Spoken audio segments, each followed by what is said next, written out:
programang ito ay rated SPG. Striktong patnubay at gabay ng magulang ang kailangan. Maaaring may masiselang tema, lengguwahe, karahasan, sexual, horror o droga na hindi angkop sa mga bata.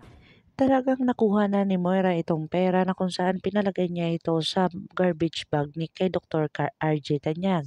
Dito na kaya ay talagang umalis na si Dr. RJ Tanyag at agad-agad naman pinuntahan itong sinasabi ni Moira na nandun daw ang kanyang ama. Dito na nakuha ni Balahadja ang pera na at talagang nagmamadali ito at talagang nakasalubong niya itong si Annalyn.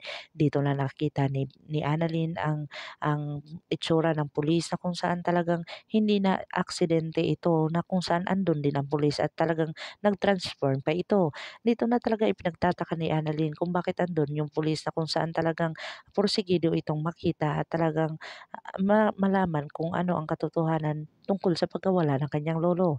Dito na nga sa hotel ay talagang nakita niya naman itong si Balahadja na kung saan talagang namuo talaga ang kanyang mga palaisipan na talagang may kinalaman ito sa pagkawala ng kanyang lolo.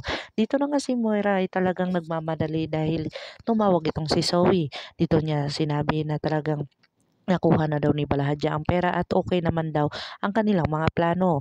Dito na nakita ni Nurse Evan at saka ni Nurse Karen itong si Moira na kung saan nag-transfer pa ito. Dito na nila hinabol itong si Moira kung saan isinumbong nila dito kay Annalyn at talagang naghanap itong si Dr. RJ Tanyag. Talagang tumawag dito kay Giselle na kung saan pinupuntahan pa daw niya itong kanyang ama doon sa malaking garbage truck na yon. Dito na nga nila nilagay na kung saan talagang hindi pa malaman kung buhay pa itong si Don Pepe at talagang may kinalaman ito sa or talagang masasabi pa ni Don Pepe bago ito mapugutan ng hininga na hindi niya tunay na anak itong si Zoe. Dito na nga kaya si Lynette ay talagang makakaligtas na kung saan talagang sinabi niya dito na talagang huwag saktan ng kanyang asawa dahil parating na ito bago sila umalis.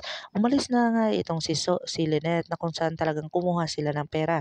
Dito na ibinigay ni Lynette ang kanyang mga na-withdraw na kung saan ayaw niyang masaktan ang kanyang anak dahil lang sa gumawa siya ng pagkakamali. Pero ito nga ay hindi inasahan, nakita siya ni Dr. Kate at binati siya dito. Dito na kaya magtataka si Dr. Kate o talagang paililigtas niya si Lynette sa kamay ng mga holdupper na kung saan talagang nanganganib ang kanyang buhay o talagang si Dr. Kate naman ay talagang mapahamak dahil sa pagligtas ng buhay ni Lynette.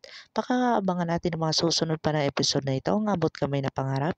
If you like my story, please like, share, and subscribe para ma-update po kayo sa mga susunod pa. Yun lamang po at maraming salamat.